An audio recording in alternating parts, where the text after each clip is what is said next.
You don't need to be an expert, obviously, but if you just do some basic research, that will help create a few questions that you could be prepared to ask. Because typically at the end of an interview or during the interview, they'll say, well, do you have any questions for us?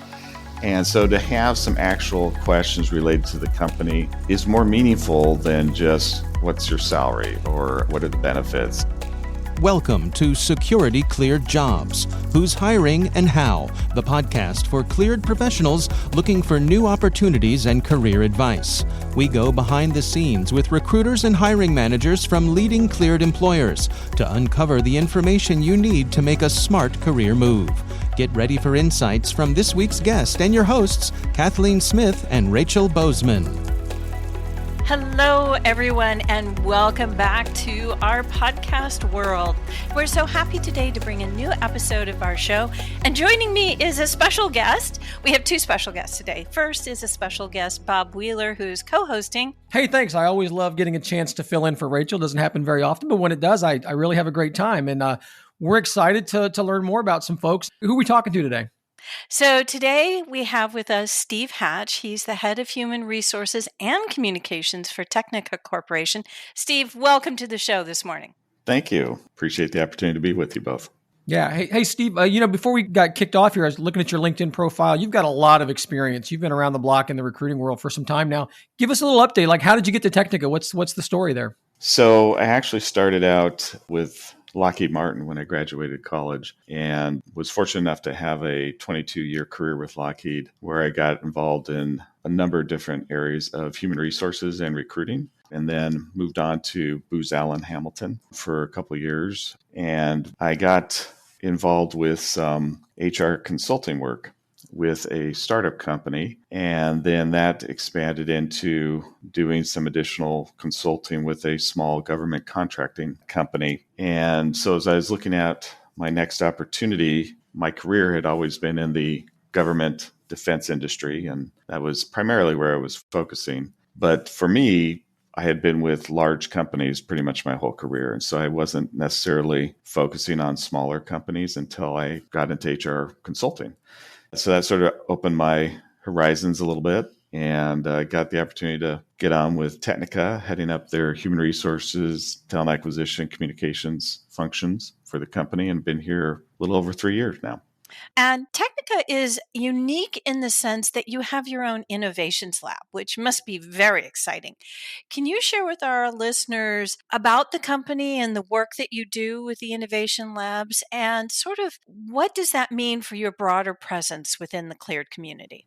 Great question. So Technica has been around 33 years and had initially started out in the telecommunications IT space. And as it grew, got into network security, software development type backgrounds, artificial intelligence, machine learning, and has, I would say, specialized over the past several years in artificial intelligence, machine learning, cybersecurity space. Most all of our positions are working for either the federal government, the defense industry, intel space. So most all our positions require top secret clearances and SCI and all of those wonderful tickets.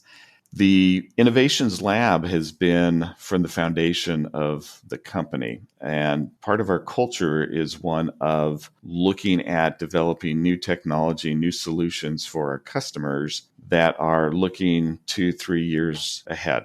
So to do that, we developed a lab where we have engineers, we have software developers, scientists who are looking at what is not just the technology that's out there today, but what are potential issues, challenges that we're going to be facing, that our customers are going to be facing down the road, and how do we start creating holistic solutions to go address those. And so a lot of that starts in our innovations lab where we develop solutions and then go back to our customers and say, oh, by the way, we're doing this contract with you. By the way, we can add this on with this capability and it'll provide this much more functionality for what you need to do in accomplishing your mission.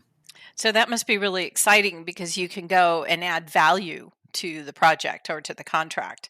Does that really help you maintain the contract? Yeah, that's a great way of looking at it. When you're constantly looking at what is possible, what are new ways of doing business, then you are looking at where do you create the value. So that is definitely a way to enhance your contract, potentially grow a contract from its initial scope, and then hopefully position yourself for future competes and opportunities down the road. The innovation lab is cool. You mentioned some of the different fields that you're talking about, machine learning, AI type stuff. But getting into the nitty gritty, our listeners really like to kind of know, well, the big question they always have is like, what are you hiring for? If you had to break it down and look at it, what are the specific skill sets that are going into this that you're looking for there at Technica? If we look at the software developer side of the house, Python is huge from a language standpoint. Agile is pretty much expected in how we go to develop solutions. Obviously, there's different certifications that the government requires, A+, Security Plus, other certifications to get onto those contracts. So that is, I would say, a core area from a language standpoint. C, C++ obviously are big languages out there. We are also looking for individuals that have expertise in artificial intelligence, cloud engineering, network security, cybersecurity are also core areas that we hire into. So individuals that have network engineering background, the hardware side, as well as on the systems side of the house, doing IT operations. But the core, I would say, is software, network security, cybersecurity, systems administration. Lots of stuff that's out there. Definitely. When we say out there, though, are we talking about just in the Northern Virginia National Capital Region? What's your location look like as far as the footprint goes for your work? So currently, the core footprint is in the Metro DC areas. That's Maryland, Virginia, DC. We do have individuals that are working in other states remotely. We did have a core group of individuals down in San Antonio, Texas. Unfortunately, we did not win the recompete of that contract. But what we are finding with a lot of the customers that we interface with, Air Force, FBI, Navy, they require individuals to be on site. So you're working at the customer site. They're starting to become a little more liberal in allowing for some hybrid, but some of our customers are pretty much 100% on site. Yeah, we've talked to a lot of our customers over the last 3 years about hybrid, remote, how you handle that. And I think that one thing that has really helped a lot of people is they realize that it's the professional's responsibility to build their street cred with the customer and then have that relationship with the customer and say, there are maybe one or two projects that I can work from home 1 or 2 days. But again, that's something where you have to build the relationship with the customer. You have to have a reputation of building, the project and delivering it on time and not slacking off. Is that something you've been seeing, or is it still yes, no, hybrid, remote? That's absolutely true. Having that strong relationship where they have that trust factor, and then they'll allow certain individuals, depending on their job, work a few days from home. So yes, they are starting to expand a little bit, and hopefully they'll be a little more progressive on the federal government side, just because you're fishing in a very finite pool. So it just makes it really challenging in finding talent that's available. Yes, well, I could talk about that for hours, and you only have a short amount of time. So we're sort of dovetailing here into culture. And we know that this culture is a very major decision factor for people who are picking their next, place of work. And you shared a little bit earlier about how Technica's history is with the Innovation Lab, and that's sort of been building along. Can you sort of tell us a little bit more about what type of person would really thrive at Technica? It sounds like you should be innovative, you should be agile. Yes, I'm using those words from before in a different way, but tell us who's going to thrive at Technica. No, I think those are good words to keep using, because when you're innovating, you're constantly having to learn new things. So people that thrive at Technica are ones that enjoy continuous learning. And that isn't learning that your manager says, okay, you got to go understand this particular capability and this particular skill set. It is the mindset of always wanting to learn something new and to stretch beyond what your current capabilities are. So having an inquisitive mind, challenging the status quo, looking for areas that could be increased in productivity or efficiency, understanding the why behind why certain things are happening, and don't just accept it, but to question, why are we doing this? And through that, hopefully better solutions become available to our customers. And I would say the third core area is for the work that we do in support of the U.S. government. We are very customer focused and customer mission driven. And so having that desire to provide services and capabilities in support of not only our national security, but the protection of our troops overseas is, I would say, an important mindset to have in this field and who we support. That's great stuff. Steve, in part of the pre-call, you talked about interviews too, and that's something that you have some good knowledge on. Sounds like you got a little passion for helping people do better at interviews. When we talk about interviewing advice, first of all, you mentioned a lot of stuff like Agile and Python. A lot of that stuff can be on the resume. But then you started talking about culture, and I got to imagine that the interview is where you're looking for that real fit for the organization. So what are you looking for in an interview, and what kind of tips would you give for someone who's going to try to bring that stuff out in the interview process? It's important for somebody to research the company that they're interviewing with, not just what the job is, but understand a little bit about the company, their history, what type of work they do, who are their customers. By having that foundation, you can bring that knowledge and information to the interview. And as an interviewer, I can tell when somebody has actually done some research. To me, that's a critical factor in assessing somebody for a position. If they're going to put in the time and effort to learn a little bit about your company, that will hopefully translate into how they approach their job. And then obviously being excited about the job that you're interviewing for. Virtually makes it a little tougher, but where you're able to not only have eye contact, look at the actual camera versus just looking at the computer screen every now and then, but being excited about the job, smiling, engaging, asking questions. Those are all pieces that are not on the resume that you can sit there and get a sense of that person's sort of behavioral components. Yeah, and one of the things that I know can be frustrating for recruiters, for hiring managers, is when the candidate sits down and their first question to you is so tell me what Technica does. What do you guys do? You don't need to be an expert, obviously. But if you just do some basic research, that will help create a few questions that you could be prepared to ask. Because typically at the end of an interview or during the interview, they'll say, well, do you have any questions for us?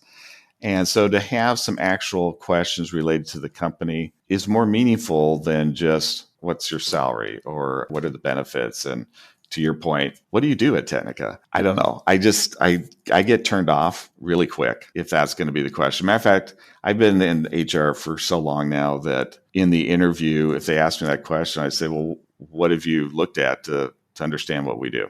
I just put it back on them. That's a great thing to do, especially because then you can they understand that they've flubbed it? How can they backpedal? I always love it's not what you stepped in, but how you get it off your shoe. So we'll see on that. So I heard that you had a cleared professional who really impressed you right at the start of their interview. So can you tell us that story and why it impressed you so that maybe other people in the audience can learn from that? Yeah, so we were actually looking for a BD director supporting one of our DoD customers. So I did the first interview with that individual and virtual. So we're on camera. But the minute he got on, smiling, engaging, greeted me by name, asked, how I was doing, sort of took control in a way of the beginning part of the conversation. Not extending it a long time with a bunch of questions that are, just wasting of time, but actually was confident in who he was and being able to have a dialogue. Now, obviously, from a business development standpoint, you want somebody who can engage with customers and so forth. But he was just exuding that skill set that you want to see as they go knock on the door of potential customer down the road. Then as we were going through the interview, he pulled in specific examples of what he had done related to the question. This is something that I always try to tell individuals when they're going in and interviewing is utilize what's called the STAR model. And that stands for situation, task, action, result. So as you prepare for an interview, and he obviously did, it was having him communicate what was the particular situation or task that he was dealing with, and then what was the specific actions he took and the results of that. I mean, there's team components, right? And you hear about It's important to be able to work in a team and all of that. But when you're interviewing, you want to be able to identify what you did and how you either led a team, what you did as an individual contributor. And so by understanding those situations, being able to identify the actions you took and the results, it was just a nice sort of perfect way of answering the questions. So you don't have to do 3, 4 follow-up questions trying to get at the details. And so he just did that so well. And you just got a sense that very confident in who he is. And that's the other thing I would tell somebody that's interviewing. Be confident. You don't have to stretch the truth of what you've done, but be confident in what your skills are and what you've accomplished. And that came across very early on in the interview, and it just made the interview a lot more engaging. And so it was more of a conversation, frankly, as we were going along versus question 1, give me an answer, question 2. Tag on to what you said, Steve. STAR statement is not a new idea as a concept. And I just love how you talk about that as an interview piece, because I see it mostly just in the aspect of just for the resume. So that's a great way of looking at things. So the way that I view it is your resume, as you look at those bullets in that STAR model, are the action and the result. What were the actions you took and what were the results? Because you got to distinguish yourself from everybody else that's applying to that job. And it comes down to what the results are of the actions that you took. Everybody has similar duties in a job. I mean, it's harder when you're entry level, getting into your career. You don't necessarily have a lot of accomplishments. But as you start developing those accomplishments, your resume bullets really focus on the action and the results. When you get into the interview, the fact that you've done that on your resume, now you sit there and you put it into a verbalization of, okay, here was the situation that I was in, and here are the actions that I took and the results.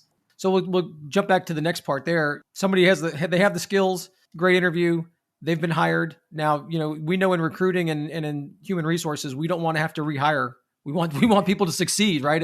If we've hired them, we want them to stick around.